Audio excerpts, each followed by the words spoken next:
Why do you explode? Even when you promised you wouldn't do it again. Most people believe that they are in control of their own actions, that they think before they act, that they decide rationally. But this is an illusion. What actually happens is an automatic cycle, and it's almost always invisible. Someone provokes you, you react, then comes the regret.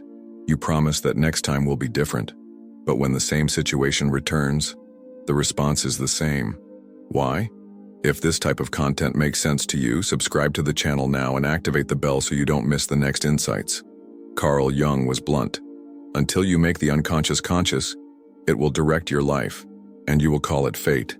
This means that most of the time it's not you who is responding to the world. It's an internal program, an old script.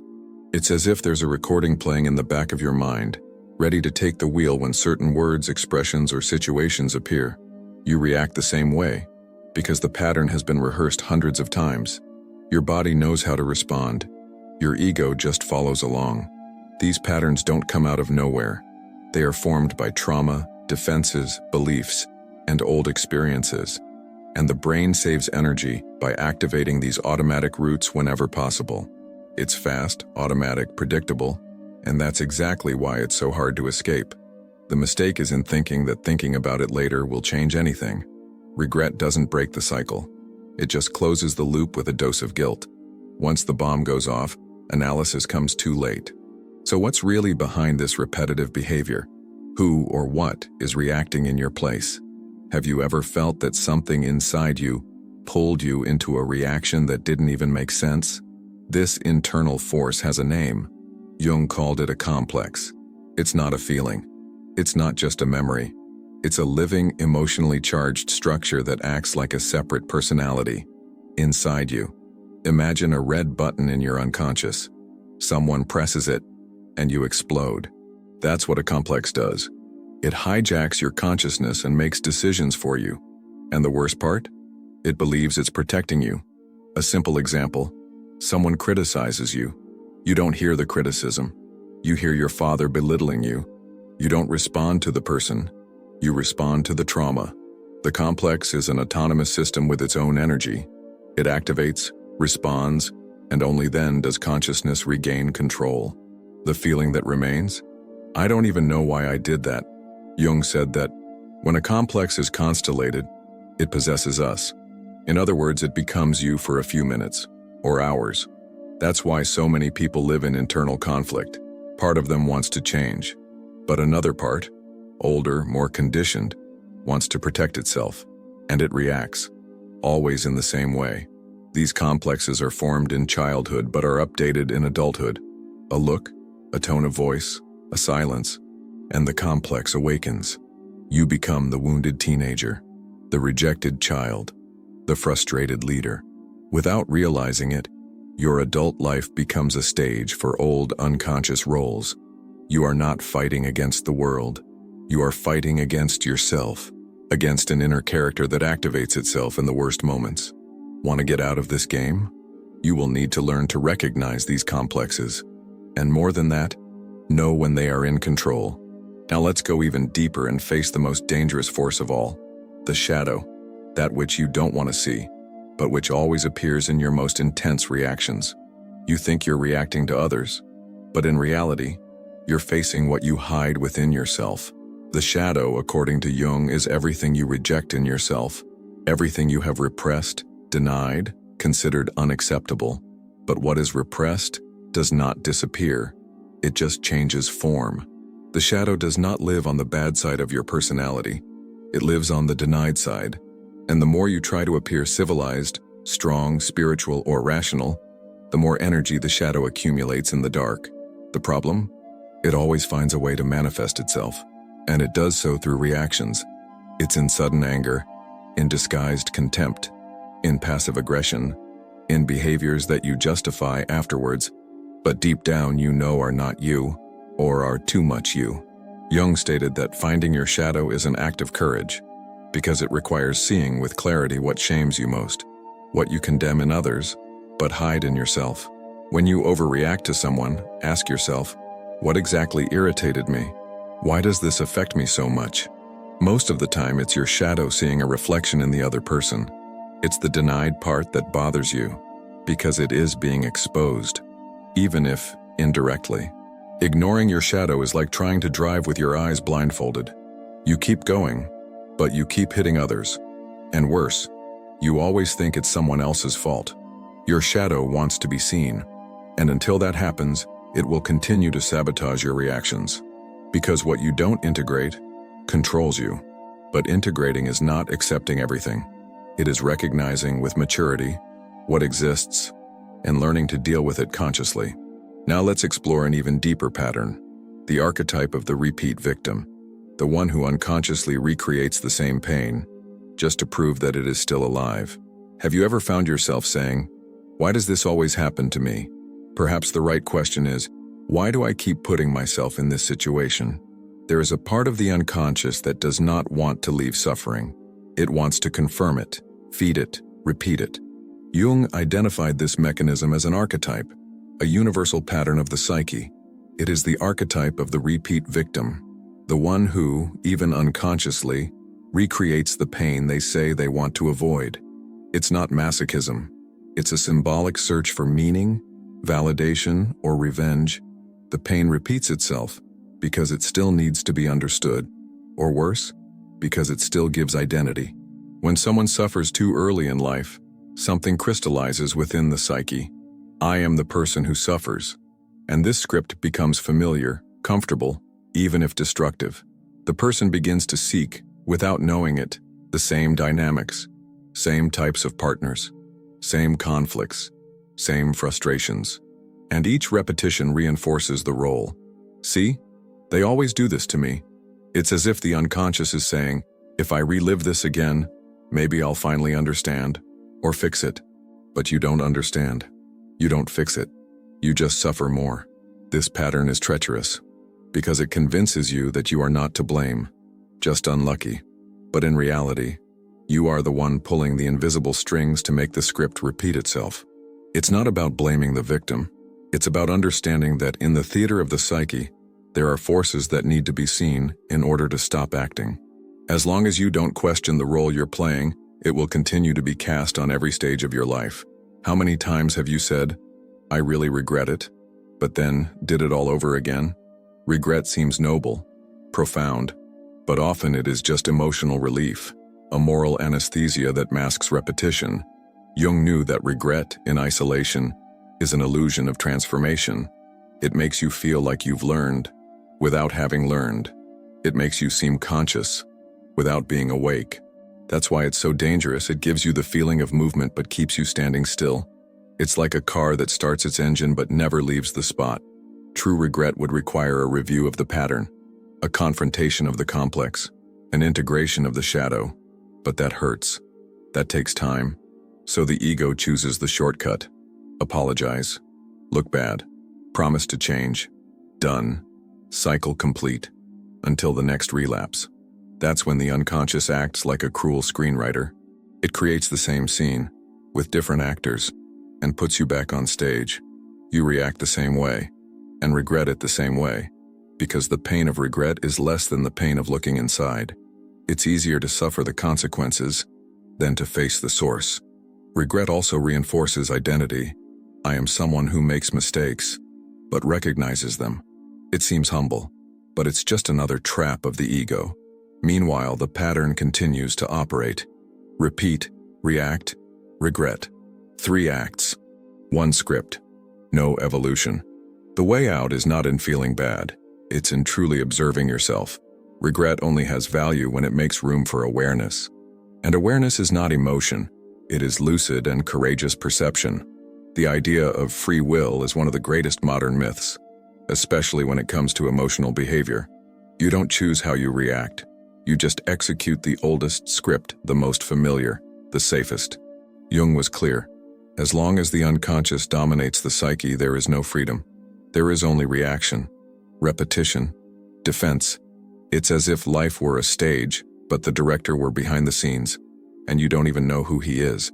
The unconscious shapes your desires, your fears, your tendencies. You think you're deciding, but you're just obeying what has been conditioned for years. Childhood, trauma, family symbols. All of these create triggers, and when they are activated, your decision has already been made before your will comes into play. This is the most uncomfortable point. You are not as free as you think, and the more you ignore this truth, the more easily you will be manipulated, inside and out. Consciousness is what differentiates the reactive from the creator, and Jung proposed a path to this. Individuation, a profound process where the ego ceases to be the center, and the totality of being begins to emerge. Becoming an individual is not about becoming enlightened. It is about recognizing your parts, integrating your opposites, and perceiving your shadows. And from there, you can finally begin to choose. Before that, everything is just a reflection. You react as you have always reacted. You desire what you have always desired, and you call that life. Now let's understand how the body enters into this game, because it is often the body that reacts before the mind, and it delivers with precision what the unconscious is trying to hide. Have you ever felt your heart race before you even understood why? Or your stomach freeze at the exact moment someone walked into the room? The body does not lie. It reacts before the mind processes, and it often reveals truths that the ego does not want to see. Carl Jung knew that the unconscious does not manifest itself only in thoughts. It manifests itself in the body: muscle tension, sweating, shortness of breath, visceral reactions. The body is the messenger of what is hidden. When a complex is activated, the body goes into alert mode, not because there is real danger, but because it has recognized a symbolic pattern of threat. It is as if the past is reenacted there, in the present, through biology. This is the great paradox. You call yourself rational, conscious, awake, but a smell, a voice, a posture is enough, and your body has already decided for you. It is not just psychological, it is somatic. The unconscious is not an abstract concept. It is embodied. It lives in you in the form of physical reflexes. You shrink when faced with criticism. You freeze when you need to assert yourself. You smile falsely in situations that destroy you inside. These are all automated reactions that the body has learned, not to harm you, but to protect you from something old that it still believes to be dangerous. That's why observing the body is an act of radical self-knowledge, because it has no filter. It doesn't lie to please. It reveals what the mind is still denying.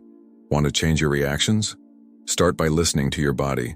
It will show you where the triggers, fears, and traumas are, not with words, but with symptoms.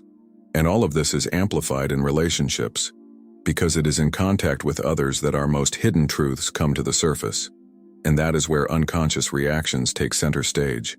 You think you are dealing with the other person, but in reality, you are dealing with parts of yourself projected onto the other person. Relationships are mirrors, and not clean mirrors, but distorted mirrors, shaped by unhealed wounds. That's why you attract the same types of people, why certain behaviors irritate you so much, and why the most intense reactions arise precisely with those you love the most, or fear losing the most. Jung said, "Everything that irritates us about others can lead us to an understanding of ourselves." This is not a pretty phrase. It is a map, because what bothers you out there reveals what has not been integrated here inside. Do you react explosively to an innocent comment? Maybe it wasn't the other person who said too much. Maybe you heard it through an old filter. The other person's voice triggered a memory. Their attitude touched a raw nerve. And you didn't respond to the person. You responded to the memory. Relationships are fields of psychological activation. They bring out complexes, shadows, inherited patterns. That's where you betray yourself, expose yourself, defend yourself, without realizing it. What's more, you project. You see in others what you don't want to see in yourself. You idealize or demonize based on your own internal flaws. And when the projection breaks, you don't know who you're dealing with, because it was never the other person. It was you all along. That's why so many relationships are repetitive, because they're not new. They're reenactments. The other person becomes a stage for the unconscious to show you what you need to see, but you only watch if you're willing to stop blaming and start asking yourself, what exactly is the other person reflecting back to me? Now it's time to reveal the key to breaking this cycle. A simple but powerful practice that can change everything. The pause between stimulus and response. There is a space between the trigger and the reaction. It's small, subtle, almost invisible. But it is in this space that freedom resides. As long as everything is happening on autopilot, you will repeat. But if you can pause, a moment of awareness before responding, everything changes. Jung called this active attention. It's the moment when you don't merge with what you feel. You observe, you notice, you choose. This pause is the beginning of the end of the automatic cycle. It's not control, it's presence. You don't repress what you feel, but you don't let yourself get carried away either. Imagine a match about to be lit.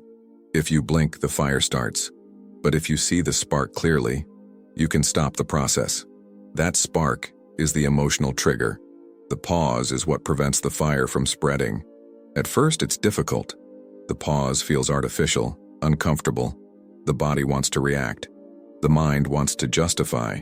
But if you hold the inner silence for a few seconds, awareness creeps in. And with it comes a new possibility. Respond differently, or simply don't respond. This technique is not theoretical. It is a daily practice. It requires training, vigilance, courage. But every time you manage to pause, a piece of the old pattern dissolves. The pause is what transforms impulse into choice. It is the moment when you cease to be a victim of your programming, and you begin to become the author of your story.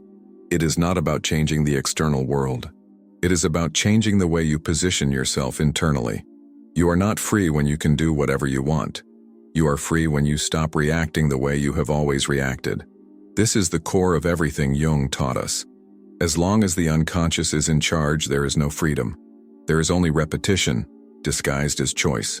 All your automatic reactions, your emotional patterns, your recurring regrets, they are symptoms of a psyche that has not yet been integrated.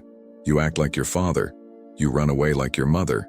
You react like the child you once were, who was hurt and never heard. And you call this personality. But what you call you may just be a set of unconscious responses that have been programmed by experiences you never chose. Consciousness, in the Jungian sense, is the only real way out. It is not a theory, nor is it empty positivity. It is a state of deep awareness. It is perceiving the complex before it possesses you. It is seeing the shadow emerge without identifying with it. It is recognizing pain without turning the other into an enemy.